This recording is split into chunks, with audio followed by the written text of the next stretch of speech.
Good evening. My name is Ann Burris. I will be the moderator for this evening's panel. On behalf of the League of Women Voters of Lafayette, I would like to welcome you to this panel discussion on Act 1, a state law impacting education policy. This event is sponsored by the League of Women Voters, by Parents Empowered, by LPESC, Lafayette Public Education Stakeholders Council, and by People, Power of Public Education Lafayette. I thank our co-sponsors for collaborating and providing questions for the panel this evening. I thank our panelists for agreeing to help us meet our goal of increasing citizen understanding of major public policy issues. On our Act 1 panel, we have Scott Richard, Executive Director of Louisiana School Boards Association, Debbie Moe, President of the Louisiana Association of Educators, Dr. Patrice Pujol, President of the Louisiana Association of School Superintendents, and Dr. Nathan Roberts, Education Law Scholar at University of Louisiana, Lafayette. Panelists, thank you for giving of your time tonight. The program will begin with a set of questions from the League of Women Voters. We will direct each question to one of you initially, and after a 3-minute response, any other panelist may provide a 2-minute response.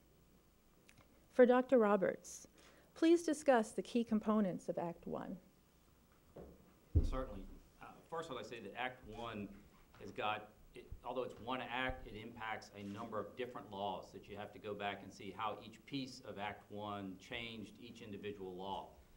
And when you look at it, it really depends on the hat that you're wearing as to which ones you think are the most important of those. Whether you're a teacher, an administrator, or superintendent, or a board member, each one's going to look at different pieces of the act as being key and important to them. I think the ones that seem to raise the most issues and that our school systems are working with is superintendent contracts. It is now indicated provisions that have to be in a superintendent's contract if their school system is a C, D, or F school, and it provides different procedures for enacting those contracts. It has the ability now, instead of the board approving hires, the superintendent now has the authority to hire and fire all the teachers and school school staff in the schools now. So it's changed. Instead of getting their approval, they don't need to have that approval anymore. And that was a slight change, but it can be significant. The other is the salary schedule. It's changed now that you can structure your salaries for teachers in different ways. Instead of paying everybody the same based on years of experience and your degrees, it now provides some way to have high demand areas pay more, different schools pay more. Provisions, if you have a hard-to-get field, you can pay a little bit more money to those individuals. So it opens up some areas. It changed the RIF policy, the reduction in force. It used to be, as most places, the last in, first out. Now it makes it to where it's based on effectiveness. And the school system has to come up with a policy so when they have to reduce the forces either in an individual school or in a system, they can use a formula, but it's no longer the most experienced or the oldest teacher in there by years. It's based on the effectiveness rating and the evaluation, which could have a significant difference in there. The other that it adds in that is the tenure award and termination. Under the new tenure issues, it takes 5 years out of 6 of highly effective to be tenured. In the past, it was only 3 years in the same school system, and then on the 4th year, you were tenured. And then the new procedures for termination has changed. It's made it much easier for superintendents to go through the process of terminating a teacher if they find them to be ineffective. So there are lots of provisions in there depending on what's important to you. And I think underlying every one of those is the new evaluation system, because that's going to determine what's effective and what's not effective, and that's going to impact your RIF policy, your salary policies, and whether you're ineffective for tenure purposes. So underlying all that, even though it's not in Act 1, is the new evaluation system. That has to be solid and reliable for it to work under this process. Thanks. Would another panelist like to add any comments? No? All right. The second question is for Dr. Pujol. How have the provisions of Act 1 practically impacted the way district superintendents do their jobs? I think the degree of impact on Act 1 and how superintendents do their job varies greatly from district to district. In some of our districts, superintendents already had a lot of autonomy and a lot of authority, and boards typically took whatever recommendations superintendents made. I would say that that was true in many, many school districts. And so in those districts, there's not a great deal of difference. It does allow for maybe greater flexibility and that things can be done more efficiently because you're not bringing it in front of the board. You're not having to wait for a board meeting to bring something to be approved in terms of personnel. But as far as who was making those decisions already, in many districts, that hasn't changed tremendously. In some districts, though, it has, because in some districts, board members were very involved in personnel issues and hiring and firing of teachers. And I think that in those districts, it has been a big change. One thing I would have folks remember, though, at the end of the day, superintendents work for their boards. And so the key to making it work is communication. Believe me, if I make a lot of decisions that my board doesn't know about or doesn't agree with, eventually they'll have another superintendent. And so there is some checks and balances in terms of how that works with the authority being with the superintendent, because the superintendent still does work for the board and is contracted by the board. So I think that's an important piece to remember. I would also say that what some board members have shared with me is some sense of almost relief of being out of the personnel business, because they can say, go see the superintendent, we don't hire people. And so that has given them some political cover to be true to their constituents without having to get involved with those personnel processes. And I think that's been a plus. And for me, it's a plus in terms of that we then can follow the HR processes and indeed assure that we are putting the absolute best people in place. I think that when you look at some of the other provisions in terms of personnel, one piece that is often not talked about when we talk about the separation of duties is not only have personnel decisions been placed in the hands of superintendents, but they've also been placed in the hands of principals, because the Act 1 also provides that principals make decisions around who is hired on their campuses and who's dismissed on their campuses. Now, the superintendent does have to approve those decisions, but it does specifically give the autonomy for that placement, hiring and dismissal on the part of the principal, and that's a difference for many, many school districts. Thank you. Comments from other panelists? Just a quick comment, if I may. The fact that Act 1 created some new provisions in regards to school board member authority versus or in alignment or in coordination with superintendents making personnel decisions is not a novel issue. For quite some time, there have been laws on the books in our state statutes in Title 17 that governs school board member duties, and those laws that have been on the books for quite some time clearly outline the roles and responsibilities of school board members in regards to a school board member not having a whole lot of individual authority and a school board member only having authority in the official capacity of a formally announced and scheduled meeting in accordance with other laws that are on the books. And that individual, it goes further to explain that individual school board members should never be involved in compelling or coercing personnel decisions in any kind of way in an individual capacity.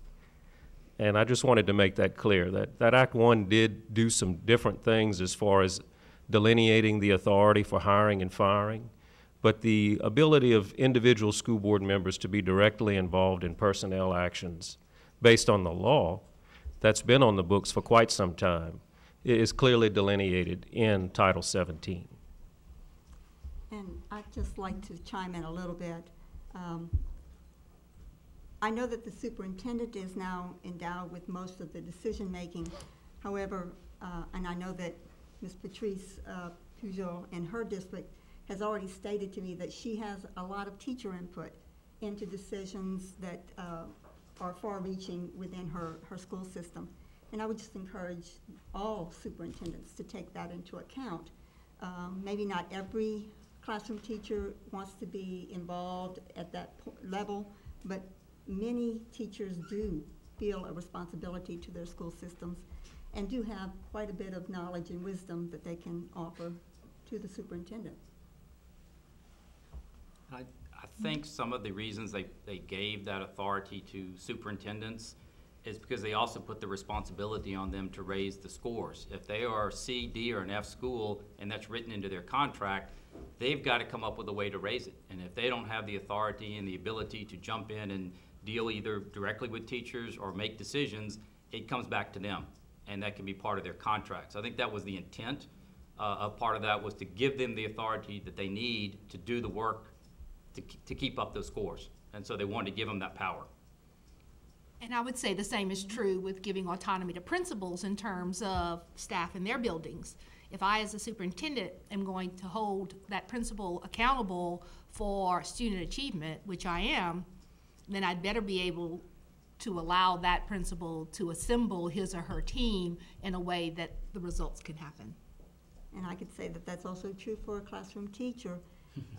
We have children's scores that determine our effectiveness. So teachers, I think, should be heard and listened to by their administrators as well. Thank you. The third question from Mr. Richard. In your experience across the state, what have been the most significant challenges facing school boards in the implementation of Act 1?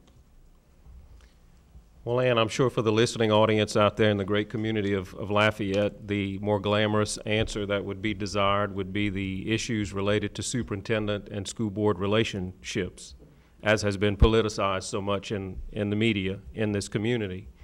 But having the opportunity to visit with and work with several school boards across the state of Louisiana, the biggest issue, the biggest challenge appears since Act 1 was enacted in 2012, and because it contained so many different pieces to the actual statute, to the law that was passed, that affected so many subsequent policies for school boards, that seems to be the biggest challenge. In addition to that, the compounded uncertainty of the various legal challenges that have occurred in the courts that's playing out basically as we speak across the state of Louisiana has also caused a great deal of uncertainty and has put into question the validity of the intent of the law and how it's to be implemented in our school boards across the state. And to further complicate matters, you have, because of the legal challenges and because of the unconstitutionality that's been declared at the district court level, you have various issues that are focused on the tenure process and the termination of tenured teachers. Under the old law, the process was somewhat flawed. I think you would have many school board members who would agree that the process was flawed under the old law. But under the new process, there appears to be some inconsistencies as well. And what's happening is you're having school systems across the state, school boards who strive to spend every dollar most efficiently, scarce dollars dedicated to public education, having to expend those scarce resources on litigation, whether it be to deal with tenure hearings or termination issues revolving around tenure hearings and what's constitutional, what's not constitutional, the processes involved with terminations, in addition to all the various other issues that school boards and superintendents are working together to sort out under Act 1 in regards to the RIF policies when districts have to lay off employees due to financial exigency, how those policies should be implemented. It's one thing to pass a law with good intentions to do certain things, and it's another thing to have to implement the aspects of that law in the school board rooms and districts across our state. And all of those things compounded have really caused a great deal of confusion. And we're hoping that our legislature, in their wisdom, can take up some of those issues. And the School Boards Association and school board members across the state stand ready to work with the folks at this table and the citizens of the communities out there to try to straighten some of this out in our upcoming legislative session. Thank you. Other comments? I think there's an underlying issues for their policies that they're having to implement now, particularly the salary and the reduction in force policies. Now boards have got to come up with a fair way to compensate all the different teachers now at all the different levels and all the different degrees that they may have and demands. So one teacher thinks I'm in demand, the other thinks they're in demand. How do you come up with these policies in advance, including a reduction in force that now is based on effectiveness? And for a lot of people, experience can have other components to that. You may have an experienced teacher that has been your school building level committee leader, a great teacher leader in your group, but may not have the highest score on the effectiveness based on some other categories. Well, under the new RIF policy, that may be the one that has to go and a different teacher would stay. In the old day, they didn't have some of that. It was based on a different kind of policy. So I think there's going to be some hard work for boards as they come up with what is a fair policy for all their teachers, because there's always someone who thinks it wasn't fair. So I think that'll be another hard thing for them to deal with. I agree with Dr. Roberts that indeed just balancing the different components of RIF policies and salary schedules. When you think about your salary schedule having to be based on effectiveness, on demand, and you know, you're looking at how can you balance those things appropriately such that you come up with a salary schedule that indeed attracts the best and brightest to your district at the same time that it's fair and that it is something that teachers feel like the right thing is being done for them.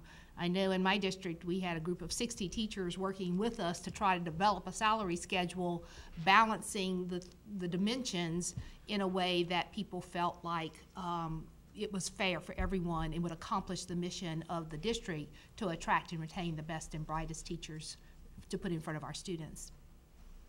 The other piece that often goes undiscussed is the fact that support workers have to be evaluated based on effectiveness, and there's not a very clear delineation in regards to implementing that particular process. And we've had a district in our state that had to implement a reduction in force after school started, and it has created a tremendous amount of difficulty and confusion and problems in that respective district to have to lay off employees based on effectiveness, including support employees. So there's quite a bit of work to do with Act 1. And I would just say that the confusion that has been created by Act 1 and its suspension, the number of things that change almost on a daily basis, has really created a morale issue for a lot of our teachers. And I know that in my own home district, a number of teachers have retired or left the profession who would otherwise have stayed. So there has to be some settling down of all of the different pieces of Act 1, and there has to be a better understanding on all sides if we want to keep the best of our and the brightest of our teachers in the classroom. Thank you. Just one more closing comment, if I may, and I just want to kind of reiterate what I started with when the question was posed. The superintendent-school board relationship issue is certainly not the biggest issue statewide, and we would hope that the other components that have been discussed of Act 1 would focus our legislators as we prepare for the next session to take a long, hard look and get input from stakeholders, folks that are here tonight, and how we can make things better moving forward, because no one really stops and thinks about the impact it has on our students, which is the ultimate goal that we should all be focused on. Thank you. And for Ms. Moe, what are the specific changes to the profession of public school teaching because of Act 1? In particular, explain the teacher tenure system and how it has been impacted by the law. Okay, well, I'm going to use the word tenure once, and that's to explain what tenure is. Actually, in the K-12 system, there really is not, quote, tenure. That is a term that's used mainly at the university level, whereby there's a great deal of evidence that you have to bring against the professor in order to dismiss them. In K-12, there is no tenure. You don't have a job for life. It's only a due process procedure that allows the accused educator to answer the charges that are brought against him or her. Why is it so important? Without the process, highly qualified, effective teachers can fall victim to a biased and political dismissal system. In the end, when a teacher, an effective teacher, a good teacher, falls victim to one of these scenarios, students lose. Students risk losing talented, dedicated classroom teachers. Examples of that would be any teacher who has a strong difference of opinion with a principal or a superintendent, perhaps even a board member, and is kind of blackballed and has to suffer the consequences of perhaps losing their career. Act 1 stripped these rights, these due process rights, from educators and replaced that due process procedure with a process that is very biased. 2 out of the 3 panel members that would actually try or hear the charges are selected by the superintendent and then by the principal, and the teacher has 1 person on that panel. This sets up the case where the people who are listening to what were the charges already have a predetermined mindset. And then in the end, it is the superintendent who makes the ultimate choice. Another difference, another problem is that fewer than 1% of those teachers who will lose their tenure due to whatever, whether it be effectiveness or any of the other charges that are brought against them, probably will not regain tenure because they have to be highly effective for 5 out of 6 years. LAE has brought legislation to the Capitol several times. We have a model for evaluation that we have brought to the House Education Committee, and so far we've not been able to get it out of committee. What would happen is after 3 to 4 years, whereby the novice teacher is well examined by his or her administrators and is deemed acceptable into the profession, would gain due process rights. After obtaining these rights, the teacher, if brought up on charges, would face a panel that would be overseen by the American Arbitration Association, so that basically the teacher would have his or her, quote, day in court. We also advocate clear timelines for bringing the charges, for going through the process of the actual due process, and if dismissal has to occur, all of this would be within time limits. We believe that due process is important for our teachers. It is one of the things that allows our teachers the ability to feel confident in their profession. Thank you. I agree with Ms. Moe in terms of due process for teachers, and that is a critical component of any profession, and that certainly needs to be a part of what happens with teachers.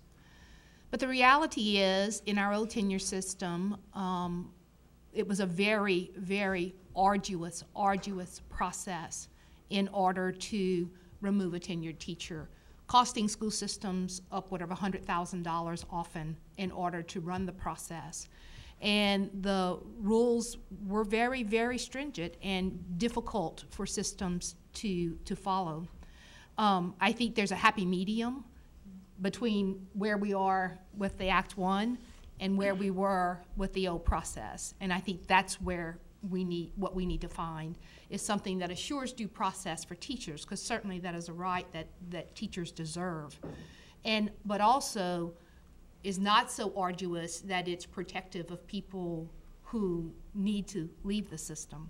And I'll tell you that one thing that's critical to the profession about finding the right balance is, as long as the public perceives that we're somehow hiding all these terrible teachers behind tenure, we will never raise this profession to the level that it deserves to be raised. And the truth of the matter is that most teachers are highly professional, committed, hardworking people who deserve to be treated as true professionals. And so we've got to find a system that gives due rights and due process, but yet gains public trust that somehow we're not hiding or hoarding these bad teachers in classrooms because of tenure. So we have to find that balance. And I would agree with Dr. Pujol. I think that our system that we had before was a little cumbersome, but the system that we have now is stacked against the teacher. It has to be a medium, and I think that part of what we're proposing in our legislation could be looked at. If it needs to be tweaked, we're willing to work with the superintendents, the school boards, to find that happy medium. Looking at this provision, which we could probably spend a week on in here, talking about all the pieces to it, it to me looks like it was strongly intended for superintendents to then have the authority to eliminate the ineffective teachers there. I think there was a perception out there that people had heard for so often, we would love to make things better, but we can't do it because we can't fire this teacher. It's too hard, it's too much. We'd love to do what you want. And it was sort of, I think people thought that was an excuse that superintendents and boards said, and I don't think it was. And they said, well, we're going to take care of that for you. And so they passed this, which makes it very easy under the guidelines now, or much easier for a superintendent. In another life, I was a board attorney, and in that life, this would have made my job very easy when it comes for terminating a teacher. And before there was a lot of work involved, there was a lot of double check to make sure. Under this one, I think it's designed to say, superintendent's board, if you have an ineffective teacher, don't use that as an excuse why you can't become a better school system. And I think that's why they threw it in there. Did they go too far? Some judges have said so, and we'll see how it turns out on that part. But it did go pretty much an opposite extreme. Thank you. The next set of questions were submitted by our co-sponsors. Panelists, please do limit your responses to 3 minutes. From Parents Empowered, now that Act 1 has centralized some decision-making authority in the superintendent, how can we hold school leadership accountable for strategies that increase parental involvement, not only in children's education, but in the setting of school and district policy? I'll take that one to start. I think that it is absolutely critical that we think about any child's education as it's like a three-legged triangle that is just absolutely critical. You have to have the school, you have to have the parent, you have to have the student. And those three components have to work together. When you think about the policy or the authority that has been vested through Act 1 in the superintendent, it really does not give policy to the superintendent. So when you think about parental involvement in district policy, policy is a board prerogative. And so, you know, the same processes that parents had for involvement in board policy remain in place. In today's world of accountability, any school system that does not engage parents in their operations, in their decision-making, in their work with the student is short-sighted, because we'll never know success with our kids if we're not engaging parents in the process. I recently read an article by Dr. Matthew Lynch that kind of attacked this idea of parent involvement. And he said that probably it couldn't come at a worse time. There's more need for parental involvement with children, but so many of our parents are fighting for survival. They have 2, 3 jobs. Both parents are working. Sometimes a parent may look at being asked to pick up the slack at home, do homework with their children, as somewhat of a burden, since they have so little time outside of their jobs. But there are obvious benefits, and I'm just going to read these off of his article. It says that parents become aware of what's taking place at the school, and they have more of a tendency to get involved. Parents are better understanding where their children may struggle, and not just hearing it secondhand. Children of these parents have better attendance and participation when there's good, enthusiastic parents. Parent-child bonding can often take place We hear of the benefits of parents talking to their children. Education, homework, activities, projects can be a really good catalyst for that happening. He went on to cite 2 examples. Sunnyside Schools in Washington, they have a pilot program that was designed to engage parents and to investigate methods that best keep parents involved in the education of their children.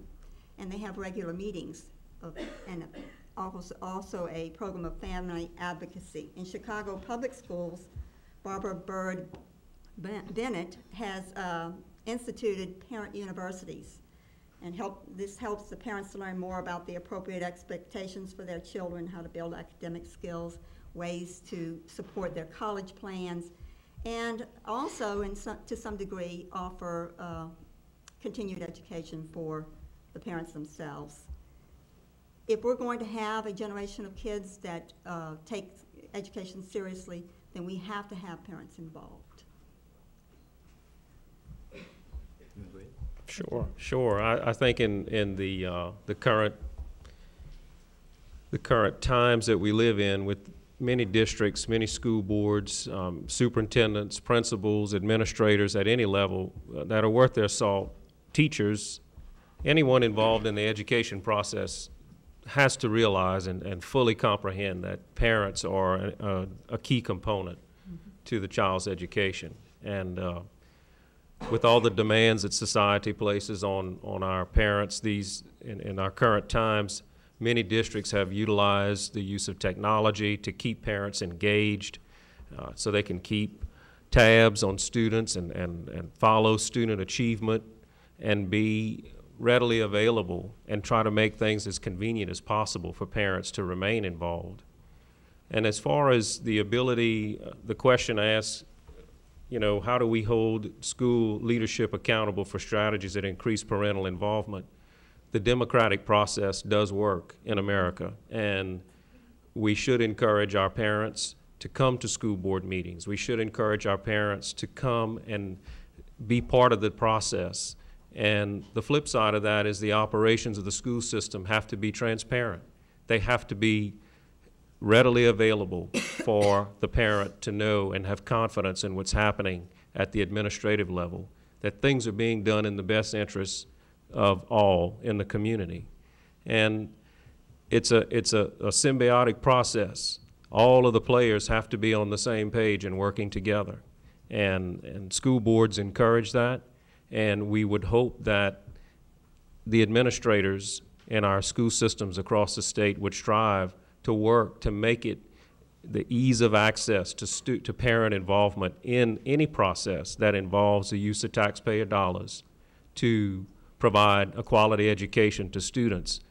That there should be no barriers. Barriers should be minimized in school districts across our state because of the importance of having parents involved in the process. I think parental involvement is about the only thing that wasn't included in Act 1. Yep. Everything else was covered. And what they did, it looks like with this, it didn't change that school board members are policymakers. That's what they're elected to do. And this becomes policies when they hear from their constituents and others that they want this in place. It's their job is that to relay that information and come up with policies so that they're hired superintendents who are the experts in the field to then implement the policies that the board wants. So the superintendents, when they hear from the community that they want parental involvement, and that's what a lot of the research is saying needs to be implemented in schools, they come to the board with their expertise as leaders to say, this is how we think we can do it. The board will either bless that or come up with their own policy in place, and it's the superintendent's job to enact it. So I think Act 1 didn't touch that. I don't know how you make that happen in there, other than the strategies that superintendents have told us and boards have enacted in other places. So it is pretty much going to your board saying you want it, and then the boards have that still. Act 1 didn't take that away. And I'd just like to say that any parent group or group of parents, whether they're organized or not, need to touch base with these schools that their children attend. I have seen groups start from nothing and bring great value and great work to our children. Don't wait for the invitation. Go to the principal, go to the superintendent, and say, we would like to do this. Thank you. Another question from people. What is the current status of Act 1? Can you clarify the foundation of the legal challenges and where the law stands today, particularly as it pertains to the current implementation of teacher evaluations and personnel decisions? Who would like to take that one? I'll take part of it and then I'll defer. How about that?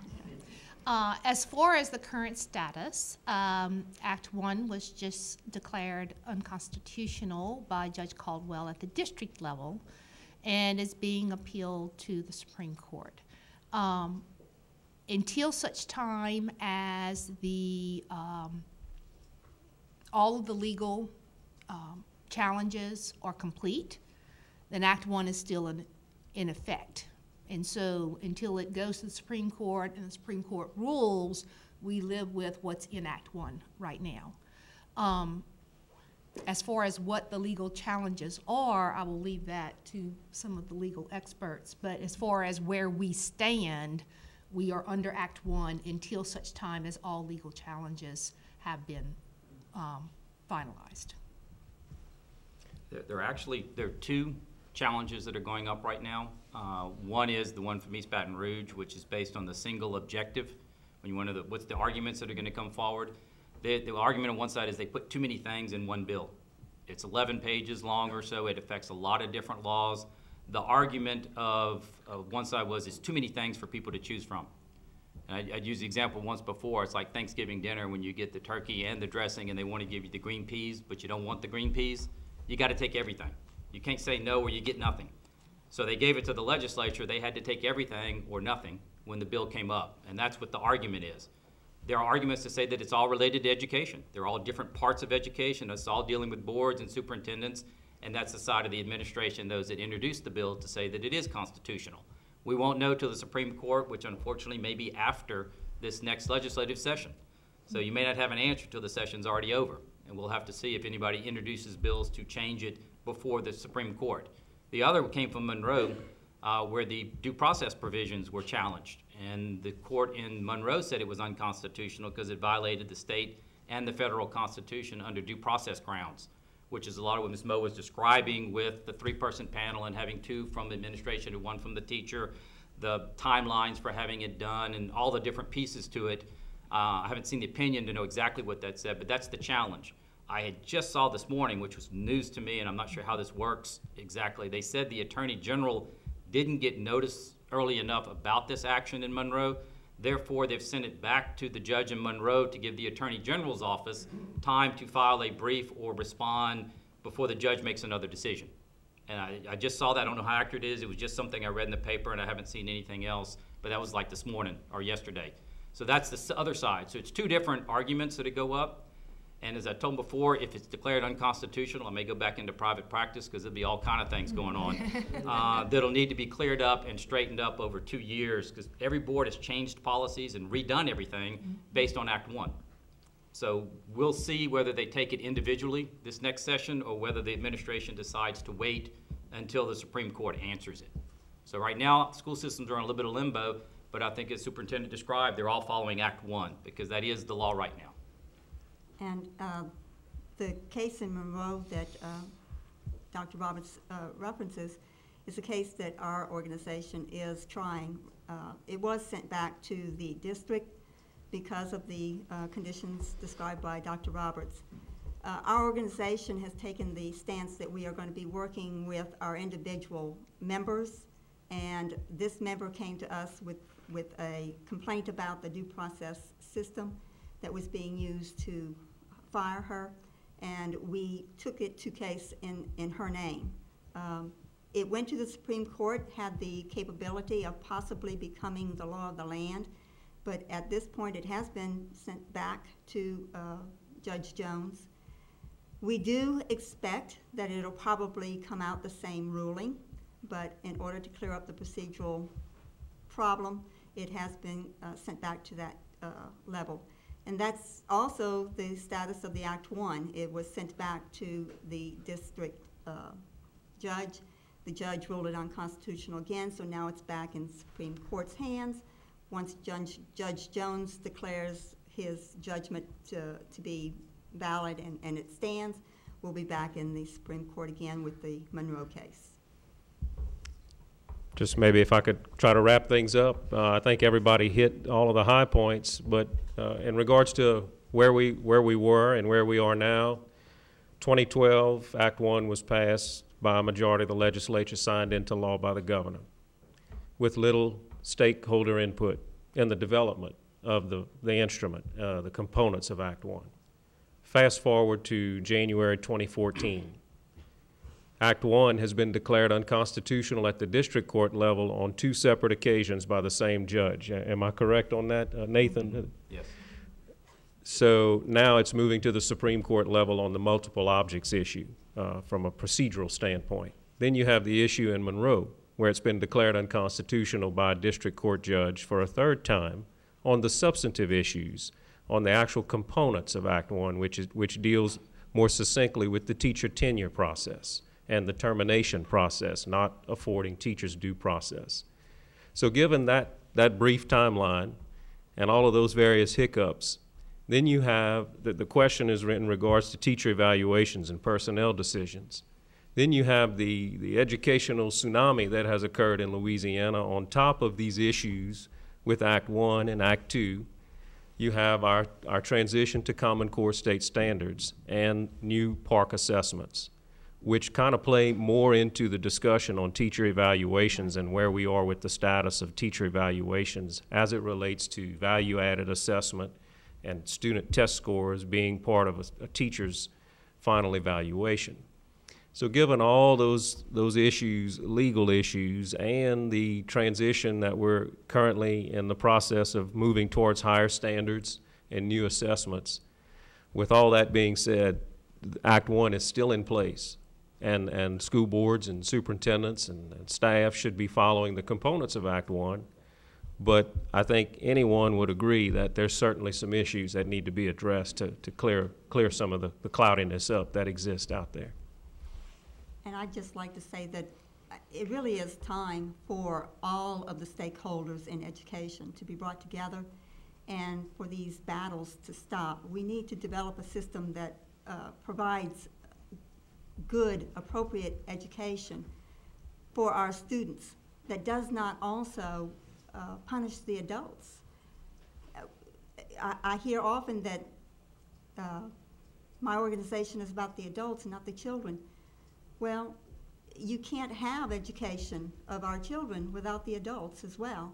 And so why are we spending all this money, all this time, all this, these ill feelings, fighting one another instead of working on a system that's going to be a win-win for both the educators and for the children? This particular question had lots of components to it. Yeah. And when you look at just Act 1 to the part when it says about evaluations going on and decisions, those are 2 different pieces. Right. The evaluation law passed before Act 1. Act 1 does not do anything to the evaluation, but the evaluation system is very important to Act 1. People see the difference in the 2 on those. A lot of the answers to Act 1, what it said was based on how do you turn out in your evaluation, if you're effective and your performance is good. But evaluation doesn't have anything to do with Act 1. So if it's declared unconstitutional, from what I would think, the evaluation is still there. Now your personnel decisions are going to change a lot because Act 1 says what you do with personnel decisions based on the evaluation. And if you take out Act 1, then it's going to change some of the decisions in personnel. So it's a long question because it has lots of components to it. But I don't think Act 1 is going to change the evaluation. That's still in place, and that's going forward right now under the system. If I'm right, Superintendent? Correct, correct. The piece that intersects, though, is the pay-for-performance salary schedules Yes. that districts Yes. have had to adopt based on those teacher evaluations. So everything's sort of inextricably intertwined. Well, there's no doubt that the evaluation piece impacts Act 1, but Act 1 really doesn't impact the evaluations, you know. Your salary schedule is impacted by your evaluation. Your tenure is impacted by your evaluation. Reduction in force Reduction policies. in force. That's all impacted by the result of your evaluation. But if all those things go away, it doesn't take away the evaluation process. The The evaluation process is still there because that's a totally separate law that was enacted a full year before Act 1 was. Thank you. The next question is from LaPesque, and it involves a term, compass, that will need to be defined. What happens in the 2 years until compass is utilized? What steps will be taken to address concerns of the compass instrument, and how should teacher competency be measured? I'll start with this one. Compass is the name of the teacher and leader evaluation system in the state of Louisiana. And the way the system is set up is that half of an educator's evaluation is determined by the growth of students, and half of an educator's evaluation is determined by more typical observation processes where someone would go in and observe a teacher and based on those demonstrated behaviors would rate that teacher. Now, the change in terms of even the observation part of the compass system is that we use a set of standardized rubrics across the state. There are several, but they're all very similar. And there are more detailed set of instructional rubrics that are used to determine the observed behaviors of the teacher and the students in the classroom and make an evaluation. And so both those pieces go into the final evaluation of the teacher. And this is interesting in that, notice I said student growth data. You've heard a lot about value added.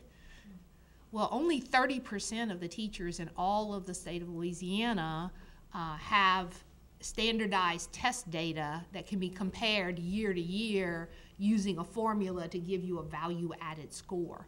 The rest of the teachers are judged on what are called student learning targets, where based on assessments, either district assessments or teacher-made assessments or some other outside assessment, student data is tracked over time, and the teacher sets targets for the students, and then an evaluation is done at the end. All that being said, we're in flux right now because of the transition to Common Core, and will not be giving value-added data on teachers for the next 2 years. But we will still have the student learning target process that we can use to determine the student growth part of that evaluation process. Our organization is interested in making sure that, and I've talked to Superintendent White about this, having the student learning target process more standardized amongst our districts and even the evaluators. I can't go into it, I wouldn't have enough time, but there are some of our teachers who are being told this is your student learning target. It's not really a collaborative process. Now, is this the norm?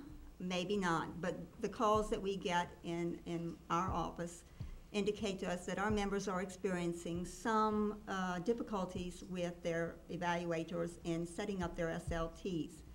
And I would like to see more guidance from the State Department as in how those are to be, how they're to be built. The evaluators to sign off on them. But actually they should be built by the teacher using appropriate data. There is a chance for a teacher to change their student learning target at certain points during the year.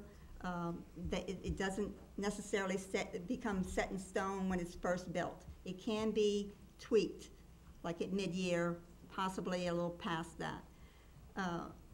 Not all of our evaluators are actually following through on that process, and I believe that if any educator comes to an evaluator and says, this is what my data is showing me, so the SLT that was built at the beginning of the year is too ambitious, or it's not ambitious enough, then I believe that our evaluators should sit down with the teacher, go through the process, tweak the SLT.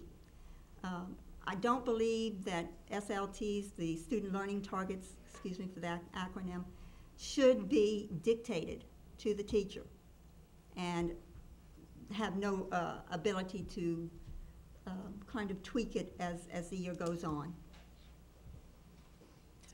One thing I am hearing from the entire educational community, including the State Department, is that as we look at these next 2 years where we're not producing value-added data, that it's a great opportunity for us to look at this whole Compass system and to look at what exactly is the right mix of student growth data versus observable teacher behavior. What is the right mix in terms of student learning targets versus VAM? What guidance and what should be set up in terms of the percentages of teachers who are put into each of the different categories. So all of those pieces, I think, will be looked at over the next 2 years. And I would not be at all surprised if what you saw at the end of the 2 years would be somewhat different from what we're seeing right now. And I would like to say that I would hope that Superintendent White would be open to the idea of multiple measures. Student growth data is a piece, a data point that could be used to evaluate a teacher. But to have just the observation and then student growth, only 2 data points by which you judge a teacher's effectiveness, I think is an incomplete picture, and we need to have more.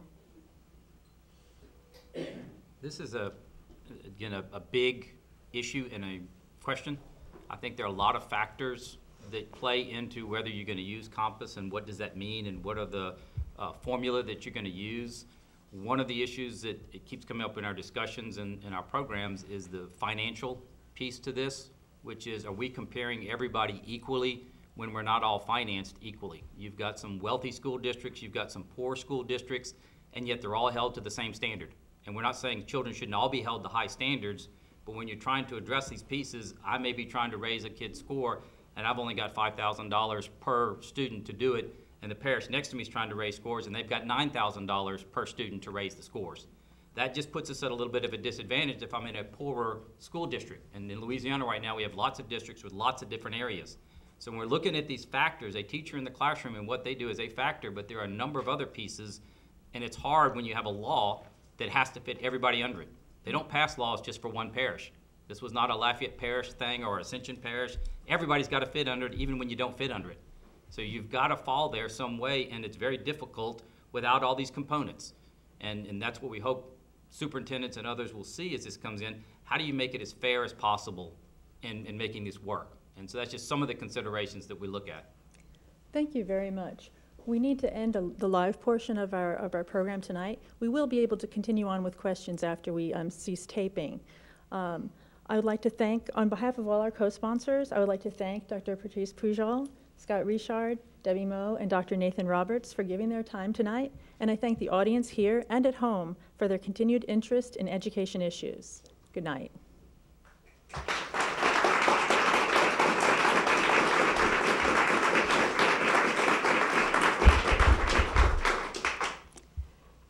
And now we can take audience questions.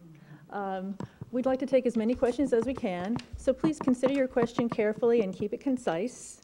And panelists, keep your answers concise so we can take as many questions as possible. Thank you. Does anyone have a question? Can I get a chance to answer that last question, or provide a 2-second? Absolutely. Go right ahead. I think at the end of the day, the question is very, very timely about Compass and how should we measure teacher competency.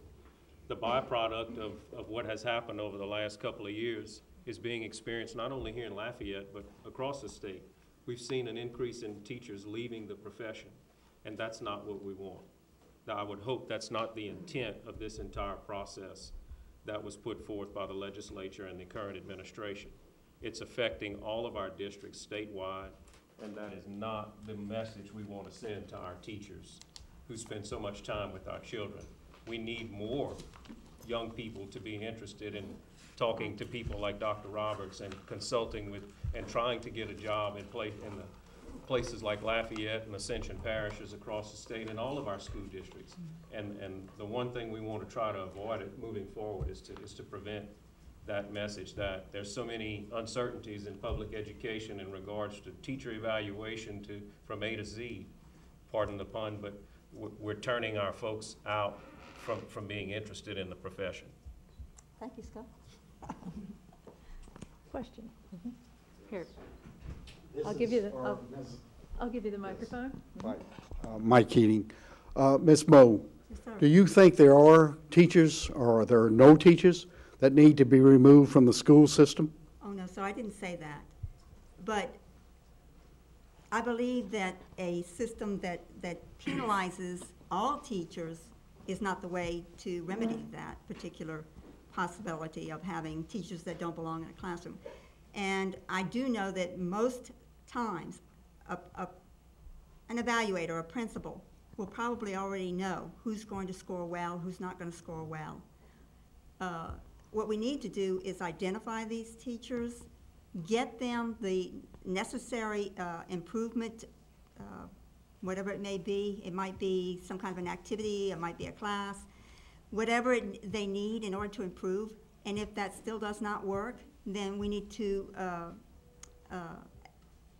counsel them into a different career. Mrs. Moe, may I finish?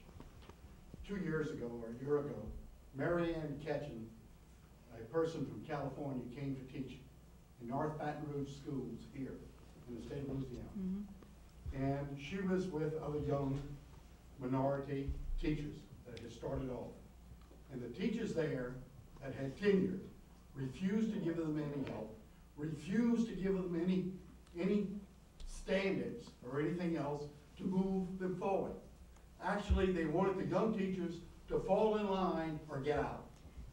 Well, the system that we have now, whereby you have a stack rank kind of evaluation, everybody is going to be, you know, top, okay, bottom of the, and then ineffective. It lends itself to teachers not helping one another. Microsoft, which was using a stacked ranking kind of evaluation of their employees, in November, scrapped it. They threw it out the window because they found that it stopped collaboration amongst their employees. That Microsoft's standing in the computer world is beginning to sink. And one of the reasons is because they are not working collaboratively with one another. And that's what stacked ranking evaluations will tend to do. It closes off the employees from helping one another. I believe that we need to open up evaluations so that there is not this stacked ranking. The evaluations that we had before, if you compare the results of this system that we have now to what we had before, they found only 2% more of the teachers in our schools, in our classrooms, as being ineffective. But one thing I will say about this system compared to the system before you were ineffective or you were satisfactory. In this system, you're ineffective, needs improvement, effective emerging, or effective proficient, or highly effective. So just as in the old system, you were either terrible or acceptable, here there's more discernment around where a teacher falls in the continuum. And so from an administrative perspective, it gives a stronger opportunity for an entry point in terms of assistance. And then if we don't see growth, obviously then there has to be termination. I might mention that Mariana now has a doctorate degree in education from Berkeley, California, and she's using Louisiana as a point that tenure doesn't work. Thank you. Just follow with that, I think there's a lot of focus certainly on an ineffective teacher. And I don't think anybody in this room would say, I want an ineffective teacher in a classroom. I don't think that's the real issue, but that seems to be a whole lot of the focus. And what at least we're hoping is that the focus gets away from spending all the time and money and energy with ineffective, where we know, and move out to helping all the teachers in there to make everybody effective. That's what's kind of the push to make education move up, is putting the money and the time into ways to make better teachers coming out of the universities, making the existing teachers better to help the kids. But certainly at the time, you don't want an ineffective teacher, but that's easy.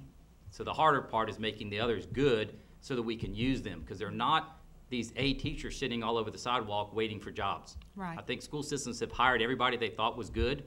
So when you're terminating people in there, and you should if they're ineffective, it's not always so easy to walk out there and just grab a teacher and say, well, here's one that needs a job. And that's the thing we need, I say, focus on getting good teachers out there to fill them in if there is an ineffective one. The other thing I'd say is, you know, it's real important. It's not like you're ineffective or you're fabulous. You know, there's a whole continuum out there. And so I think one of the main focus of evaluation should be on improvement. And so even one thing I appreciate about the new instructional rubric is I think it challenges even our very best teachers to be as strong as they can be, and gives us some discernment of, well, here's a pretty good teacher, but here are the areas where we could really move that teacher to be the absolute best. And so I think that makes the instrument a very powerful tool for improving outcomes for all kids. And the one thing we really didn't talk a lot about tonight was, with all those things being considered, with the pressures or the mechanics of accountability in our state right now at the local level, letter grade labeling at the school level and the district level, and the consequences associated with those letter grades, it certainly has raised the level of awareness that ineffective teachers certainly need to be addressed. And we need to continue to strive to make our teachers always being a better teacher to raise student achievement. And the accountability system has definitely driven that home. And there's not a principal or an assistant principal or district level supervisor or superintendent or school board in this state that would not be able to speak, hopefully, to those issues that the accountability system has pointed us in the direction of trying to improve the whole process.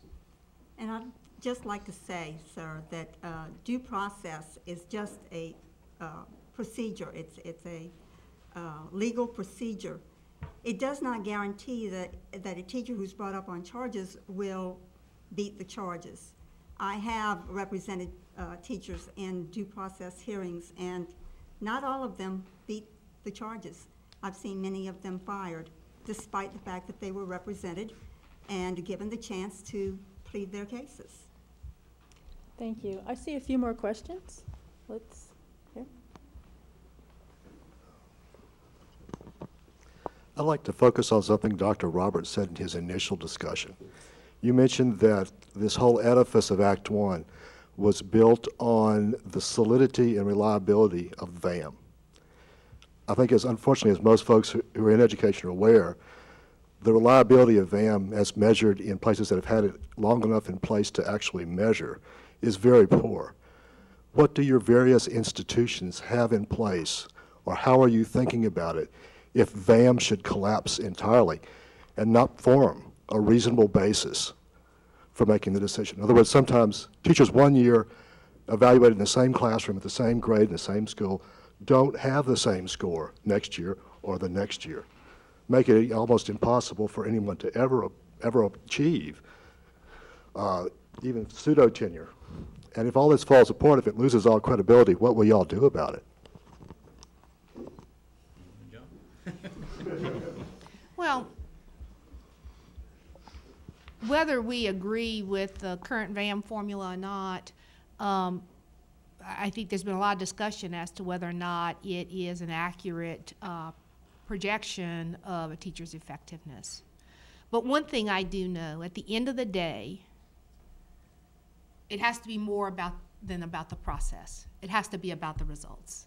At the end of the day, we all have to hold ourselves accountable for student achievement. I'm not going to profess to know whether what we're doing right now is the exact right formula or not, but I will tell you, teachers are focused on individual student achievement today in ways that we never have been at this level in the past. And in that, I think there is some value. Now, whether what we're doing with this formula, with 50% being on student achievement and 50% being on observation, is the right mix, it may not be. But there certainly has to be a results-oriented evaluation and accountability system for all of us. Because at the end of the day, that's why we're here, is so that students get the best possible outcomes. And that's what we should be measured on in some way. I very much agree with Dr. Pujol. VAM is very unstable. Should it not be used? I'm not sure about that, but should it be used for as much of a percentage of the evaluation as it is used? I am totally convinced that that should be a no. There are other factors in the effectiveness of a teacher that need to be part of the mix as well. And as I said before, if we could get all the stakeholders in some kind of a task force together to figure out what that should be, with everybody being respected and everybody's opinions being honored, I think that we could come up with something that is much better than what we are using now. And to that point, you know, the use of student data, student test scores and teacher evaluations is nothing new. Again, all we need to do is look at other states that have had this piece in their entire teacher evaluation process, and none of them have gone to the extreme of 50% being that percentage in the evaluation process. There is some validity to having multiple measures in evaluating teachers. And states like Connecticut and Massachusetts have always had 10, 15, 20% of student evaluations, student test scores as a factor in the final evaluation process, as a component of the final evaluation, along with several other measures. And you know, maybe we need to take a look at what's being done in other places instead of just buying things hook, line, and sinker in Louisiana. I see a couple of questions. Dr. Pujol, Yes. I live in a geographical area of Lafayette Parish where our children are zoned to, every school that our children are zoned to attend is a D or F school. This low performance in this geographical area of Lafayette Parish has been prevalent for well over a decade. We go back to 1998, that's the furthest we've been able to go, looking at the data. And ever since that point going forward, these schools have been low performing. And some have gotten worse over that time period. And so as citizens, you know, parents, grandparents, citizens, people who live in this area, we've been very frustrated because we have not seen anything for most of this time coming from the school board by way of governance that gave us the hope that something was going to be done to turn this around. Right. So when Act 1 comes out as a community of neighbors, we felt excited about it because we said, finally, we now know that the principal at the school is someone that we can hold accountable for the performance of the school. And if the principal doesn't do the job, then we can go to the superintendent who hired the principal. So it seemed like from a governance perspective, right, Act 1 could be a solution for us in this geographical area of Lafayette Parish to finally have some accountability and know as a citizen who to point to for accountability to turn our schools around. What are your thoughts about that?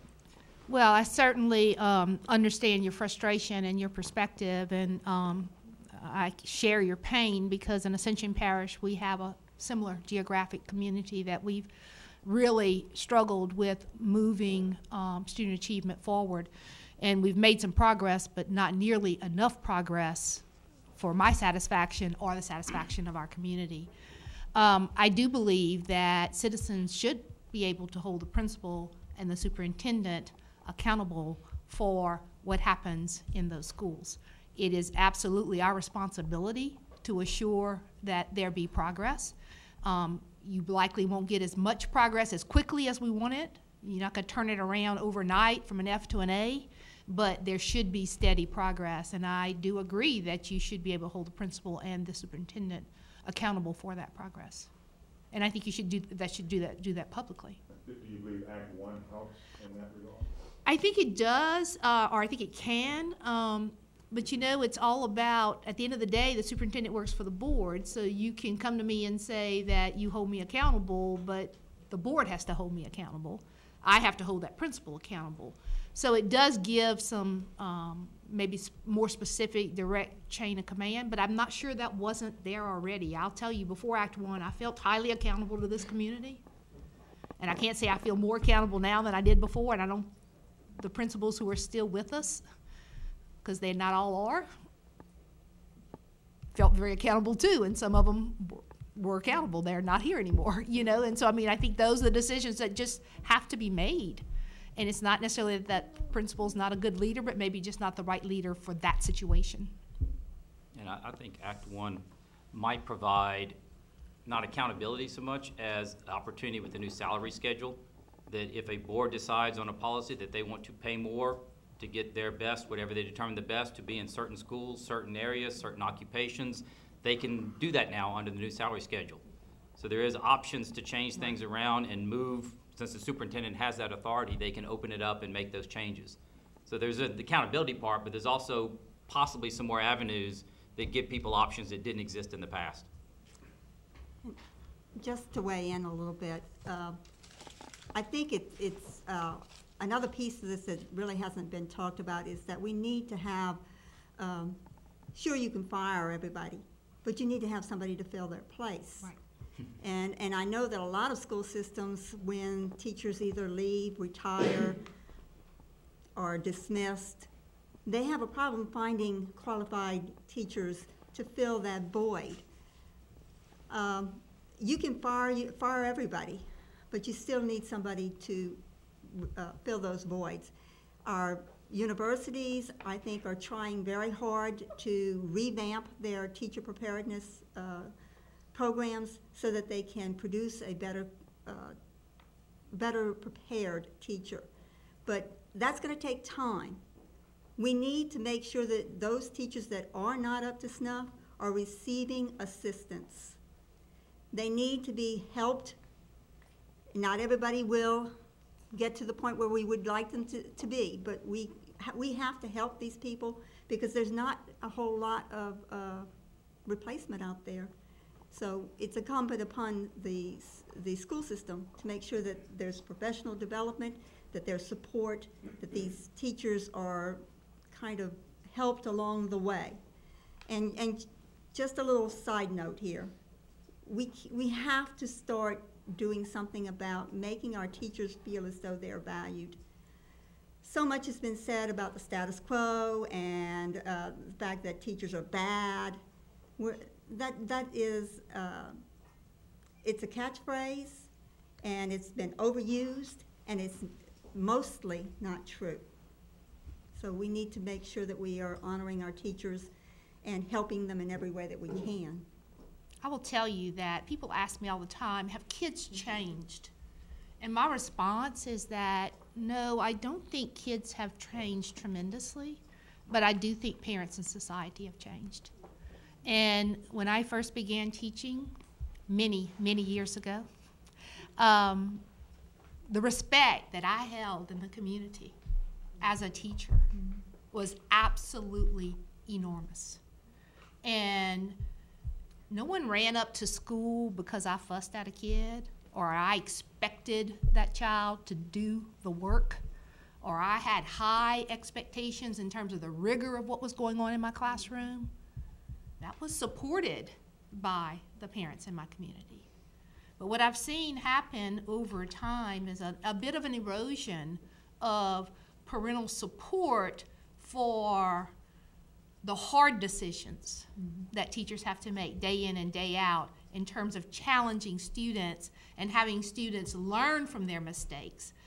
Some of our parents want to rescue kids from their mistakes instead of having them learn from their mistakes and grow into responsible adults. And I think that's a societal change that has occurred that makes the job of teaching harder in a time when we are asking more of teachers in terms of high standards and getting all students to high standards than we ever have in the history of American education.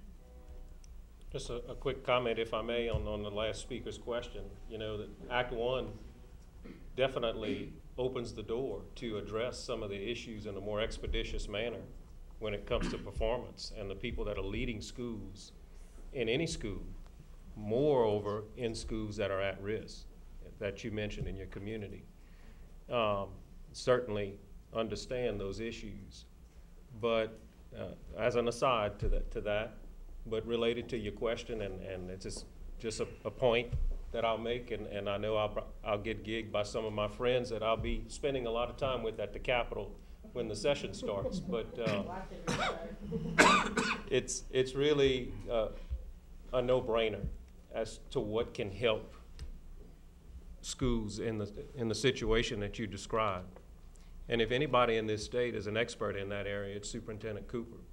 Why wouldn't allocated resources be allocated at the state level and at the local level to address universal pre-K in a zone of schools that are low-performing schools with a high population of at-risk students, to get those students in a school setting earlier? With all the resources in Lafayette with the P-Card Center, and I'm digressing and getting off the topic, but it's a no-brainer that we wouldn't highlight those research-based initiatives rather than experimenting with some of the things we're doing at the state level. And I'll stop there. Thank you. And we have some more questions. Let's focus like a laser on Act 1. I'm going to let him take it now. Dr. Pujol. Yes.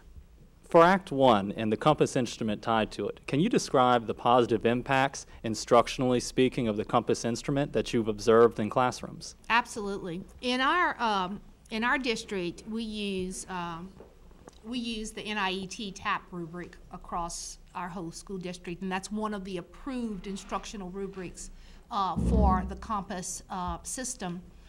And what I have seen is a very clear delineation of expectation for what should be happening in classrooms. And because it's so clearly delineated, it just gives opportunity for teachers to see, okay, this is what it takes for strong practice in this domain, and it's clearly laid out, and there you can go and look at videos as what does high quality look like in this area, what does mediocre quality look like, what does ineffective look like, and it gives opportunity, it just gives the right entry point. So if I have a teacher who around, say, critical thinking and problem solving is mid-range in terms of being able to elicit that from students, then okay, I've got a starting point. This is mid-range. This is what great looks like. Now how can I help you get from here, and how can your colleagues, more importantly, because I'm not the expert, the teachers are the expert,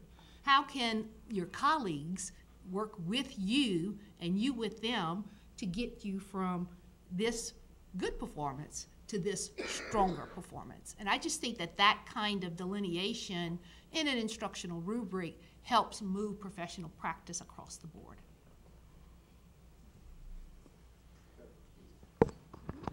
Let me let Lister. I'm the son of a retired, tenured public school teacher who cherished her tenure and came from an era in which tenure was very important, because if you were not on the right side politically, you could not even be hired as a teacher in many school systems. Many young students out of college had to leave parishes like Vermilion Parish and teach in another parish because they couldn't get a job because they were on the wrong side politically.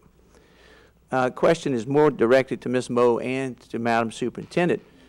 What has the lack of job security and job protection that Act 1 has brought about, and the what I'm hearing to be flawed evaluation systems done for the peace and serenity of teachers, and that is, can you quantify the case of the nerves that these teachers have?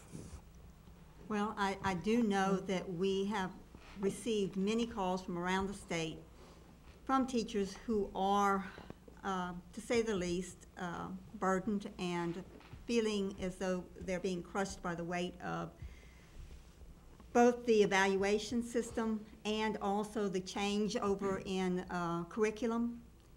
I think that the State Department made a miscalculation in doing both, if not in the same year, then very close to one another, because you need time to internalize. Most of us last year were struggling with the compass. Last year I was in the classroom, and it was a huge change for me. It was a huge change for all of us. This year, not only are they still struggling with the compass evaluation and making sure that their kids, you know, the SLTs are written correctly, that their kids are performing well on their evaluations, but they also have the changeover to the Common Core. And it has caused a great number of our teachers to say, this isn't worth it for me anymore. I have a family at home, I have a husband, I have children, or I have grandchildren, and I just cannot do this anymore. So I don't want to say that teachers can't do it, because they very well could, had there been enough time to acclimate to first the compass and then maybe to the changeover from what we were teaching, the GLEs, to the Common Core.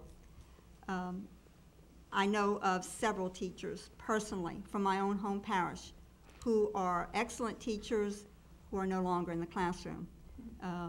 They said, I can't. I know of a particular case where one teacher went on emergency sick leave, or extended sick leave, I should say, and made a decision just before she had to return that it just was not worth it, and basically said, even though I've helped write curriculum, even though all my kids, 99% of them were proficient, even though all of these things that she had done well, it just was not worth it to her anymore.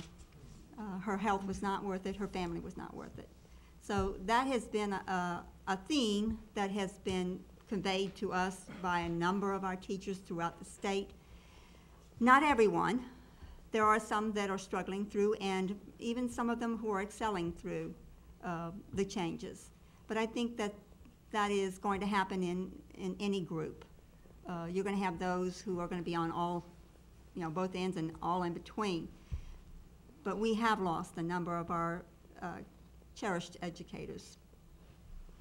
One thing I'll say, and I certainly take your point about the need for tenure, particularly at the time that you described.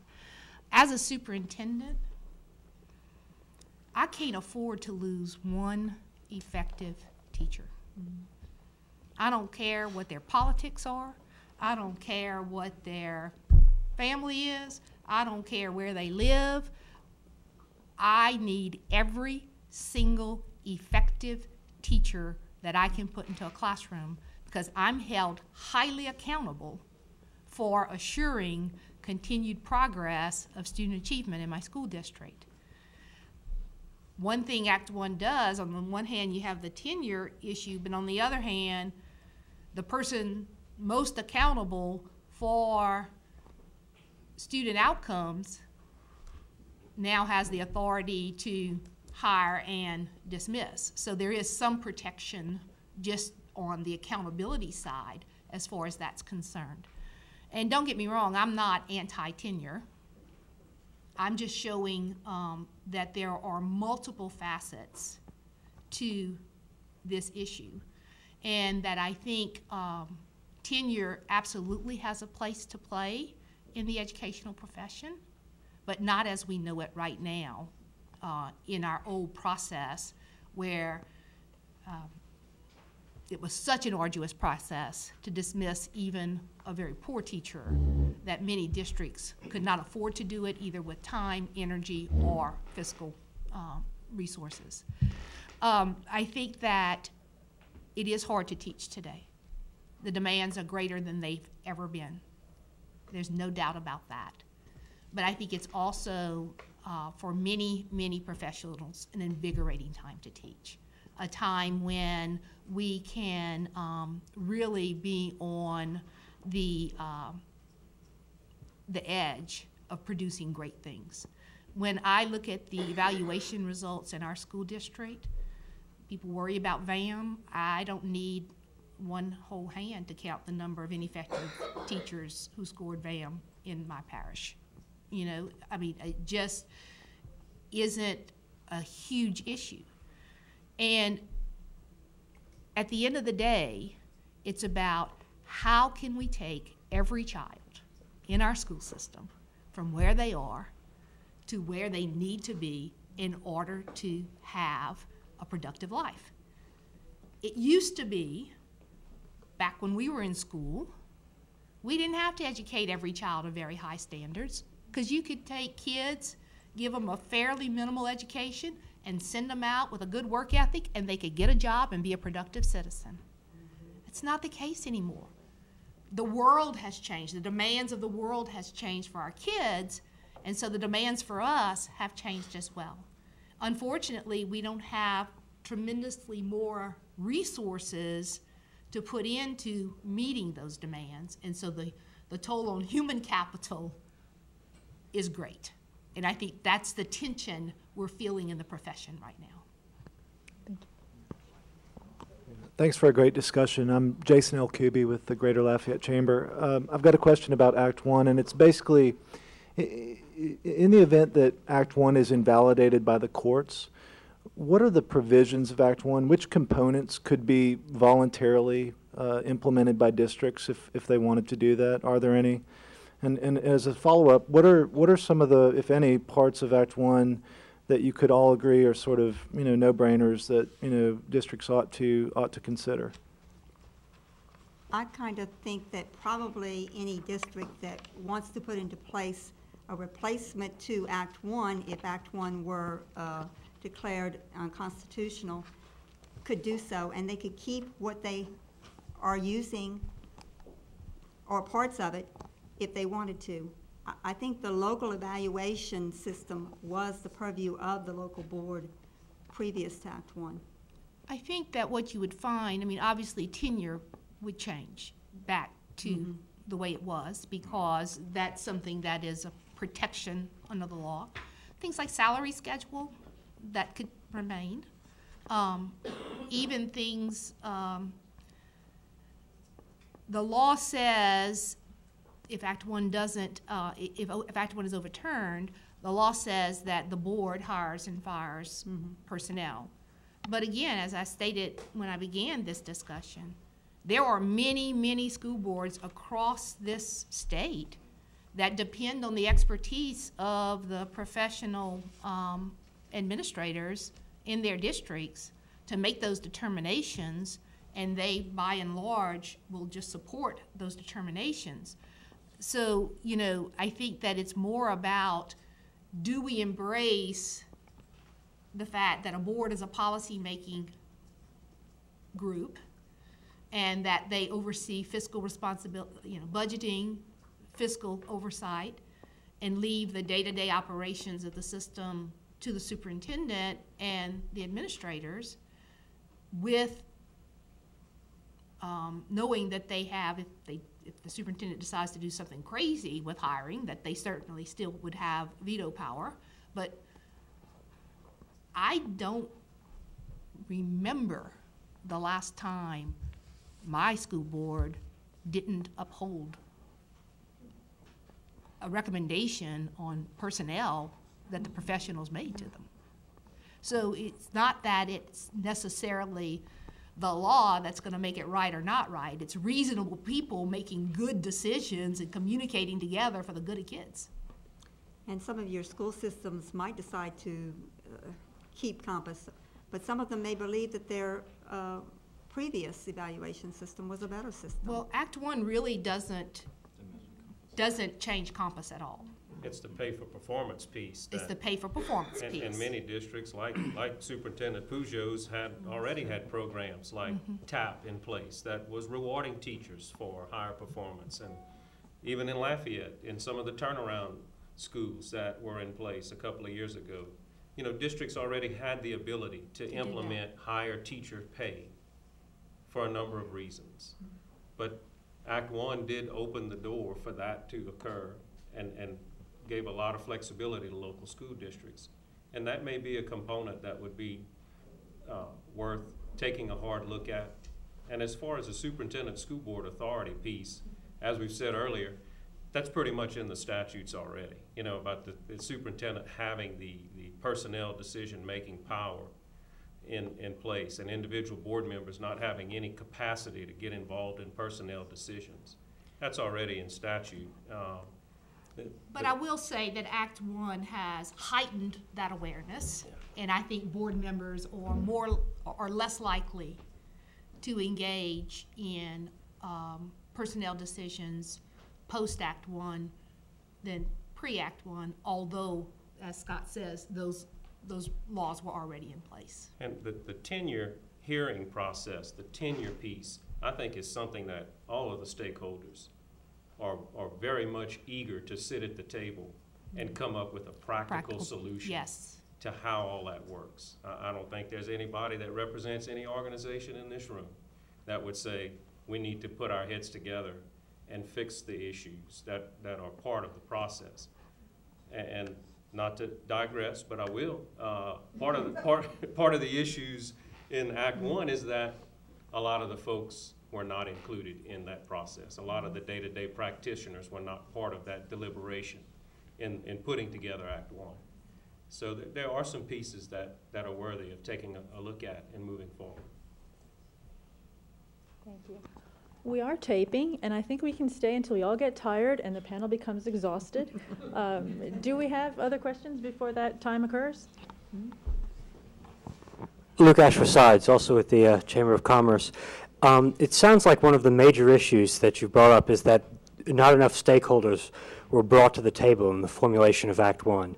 Do you think that if Act 1 was indeed shot down, that subsequent attempts at legislation would be more collaborative and would have more stakeholders coming to the plate now that the issue has already been raised?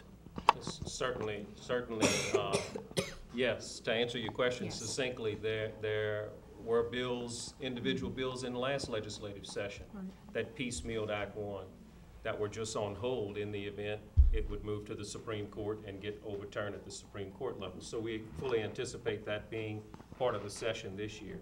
And yes, there has been more outreach. There has been more collaboration by a lot of the folks in this room tonight, and we applaud that. The things that like what are happening here tonight is part of that process. To not stereotype school boards or teacher organizations or chambers of commerce as the bad guys. We're all in this together, and we need to work together. So there has been more collaboration, and we welcome it. And I think there's been some, I don't want to say pressure, but the public and the teachers, the people in the actual communities have talked with their legislators about some of the problems that they see. And I think that our legislators are going to be looking at any new legislation, should Act 1 be declared unconstitutional. They'll look more carefully at each of the pieces and perhaps be more inclined to listen to the public. That would be all sectors of the public, not just the teachers, not just the parents, not just business people, but everybody, all the community people, et cetera. So I think that even if there is an attempt to piecemeal the legislation, I can't talk tonight, there's going to be more thought put into it, and the public is going to play a bigger role. I believe that the public is much more educated about how Act 1 works and some of the pieces that either are good for our educational system or detrimental. And so I think there might be changes in the individual pieces of legislation. It is my hope that all legislation would work together to build the best possible system, and a system that works well. Right now there's a lot of disharmony, a lot of disjointedness within the system. Common Core has been another sort of thorn, I guess, in the sides of our legislators. Some people embrace it, others don't. But it is kind of muddying the waters, I guess, because of the evaluation, the Act 1 pieces. All of that combined with the Common Core is beginning to wear on the legislators and the public. And they do have some confusion in keeping those three pieces separate from one another. I would say in the best of all possible worlds, what would happen is around some of the most discordant parts of Act 1, say teacher tenure, that what needs to happen is that all of the major stakeholders need to come together, the department, the governor's office, the people sitting here, our business and industry partners, come together and hammer out something that works for everyone ahead of time, not as the part of the legislative process, but before the legislative process, that we could come together to the legislature and say, okay, here's something that we think works for all constituents and is good for kids. And I think you would find that I think there's more that we agree upon than we don't. And I think we could do that. And especially given the pressures that have come to bear based on where we are at this point in time, I think it makes everybody more willing to compromise. And so I think we could come to a point that everybody could live with. That's an excellent note to end on, and we do need to end our panel tonight. On behalf of the co-sponsors, I thank Dr. Patrice Pujol, Scott Richard, Debbie Moe, and Dr. Nathan Roberts for giving of their time tonight, and I thank the audience for your attention and excellent questions. And thank you for your continued interest in education issues. Good night. Thank you.